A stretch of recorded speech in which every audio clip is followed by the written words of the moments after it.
जिस दिन मैं जाति की बात करूंगा आपको कितना कष्ट होगा कि हम तो उसे प्यार करते हैं, बच्चे की तरह मानते हैं, भाई की तरह मानते हैं, और वो जाति की बात करता है।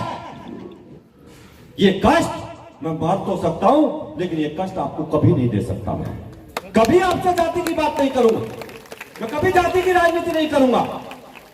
मैं आज आपके बीच में अगर खड़ा हूं तो आप ही की ताकत पे खड़ा हूं। ये मुझ पे एहसान किया, मुझे आशीर्वाद दिया। मेरा मन था बहुत दिन से कि सब लोग प्रोग्राम करते हैं, सभी लोगों को बुलाते हैं, कोई हमारी माताओं बहनों को बुलाता नहीं है। मैं हमेशा भाषण में भी कहता हूं कि ये ध्यान रखने वाली बात है, इस देश में मैं बताना चाहता हूं कि एक समय हुआ करता था कि अतीक अहमद एमएलए था।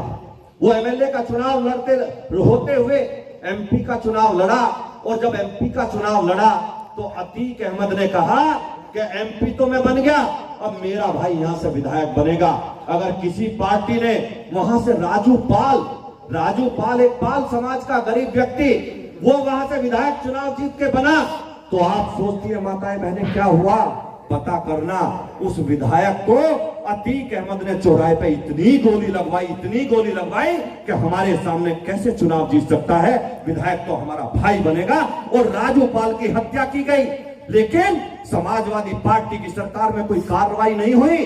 और कार्रवाई छोड़िए, अगर आज बहन पूजा पाल, उसकी पत्नी राजू पाल जी की पत्नी विधायक बनी, और उसने कहा कि मेरे पति को आज न्याय मिला, मेरे पति को मारने वाला योगी जी ने ऊपर पुछवा दिया, तो अखिलेश यादव ने उसे भी पार्टी से बाहर निकाल दिया। और बात करते हैं पीडीए की बात, देश के यशस्वी प्रधानमंत्री जी ने जो सिंदूर की ताकत दुनिया को दिखाई, अभी अगर हमारी कुछ बहनों को कुछ आतंकियों ने विधवा किया, तो हमारे देश के यशस्वी प्रधानमंत्री जी ने उन आतंकियों को घर में घुस के मारने का काम किया, और उस मिशन का नाम क्या दिया, मिशन सिंदूर।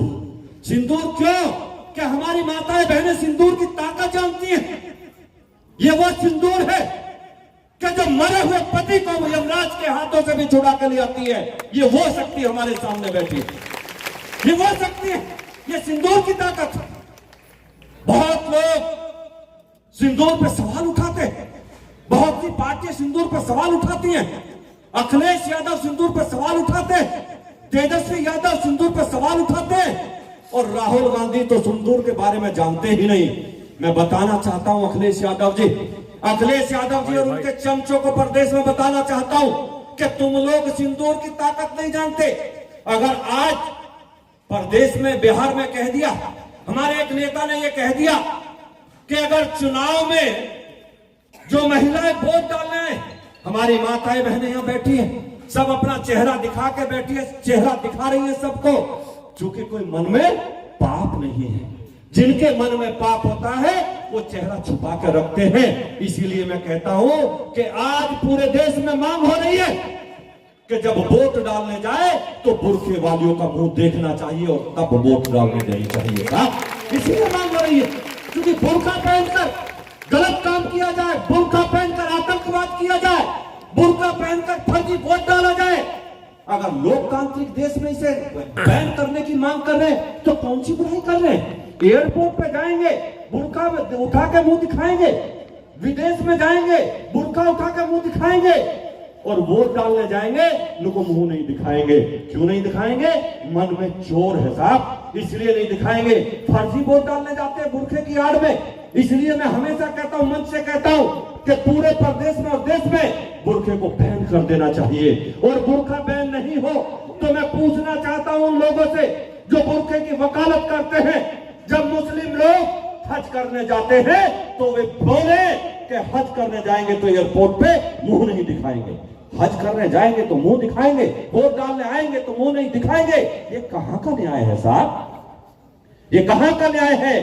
देश में यशस्वी प्रधानमंत्री नरेंद्र मोदी जी और प्रदेश में यशस्वी मुख्यमंत्री योगी जी बैठे। आज गुंडे माफियाओं का सबका इलाज करना शुरू कर दिया। जब मैं पहली बार विधायक बनाया आप लोगों ने, आप जानते थे, आपने देखा होगा कि क्या होता था, बहन बेटियों की इज्जत के साथ खिलवाड़ होता था, छेड़छाड़ होती थी, कस्बे में नहीं जा पाती थी, ठेली वाले कुछ लोग बहन बेटियों पर छेड़छाड़ करते थे। लेकिन जब से सरकार आई और यशस्वी योगी जी प्रधानमंत्री मोदी जी बने और योगी जी मुख्यमंत्री बने, तब से आपने देखा होगा क्या इलाज हुआ, गुंडे माफियाओं का क्या इलाज हुआ। प्रदेश में माफिया होते थे, अतीक अहमद, मुख्तार अंसारी जन कितने माफिया होते थे। आपने देखा होगा जमीनों पे जिसकी हाथ रख देते थे वो उसकी जमीन हो जाती थी, बहन बेटी के साथ बलात्कार हो जाता था, मुकदमा नहीं लिखा जाता था। कहां है आज वे सारे बदमाश बड़े बड़े जिन्होंने इतनी जमीनें कब्जाई। योगी जी ने जमीन छुड़वाई और जमीन छुड़वा के क्या किया आपने देखा, उन जमीनों पर गरीबों के लिए मकान बनाए। जितने उन बदमाशों ने जमीन कब्जाई थी सब पे गरीबों के लिए मकान बनवा के योगी जी ने गरीबों को देने का काम किया। ये भारतीय जनता पार्टी का काम है। और जब अखिलेश यादव की सरकार आई, आपने भी देखा होगा उनकी सरकार में होता क्या है।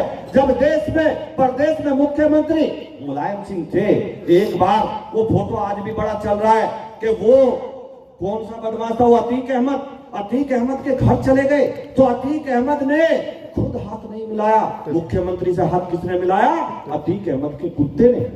अतीक अहमद के कुत्ते ने मुख्यमंत्रियों से उनके बदमाशों के कुत्ते हाथ मिलाते थे। और आज कहां है वे बदमाश, या तो जेल के अंदर और नहीं तो अल्लाह मियां को प्यारे हो गए, सब ऊपर चले गए। आज बहन बेटी को छेड़ने की कोई औकात नहीं रखता साहब। आपने देखा होगा माताएं बहनें बैठी हैं, हो सकता है ना पता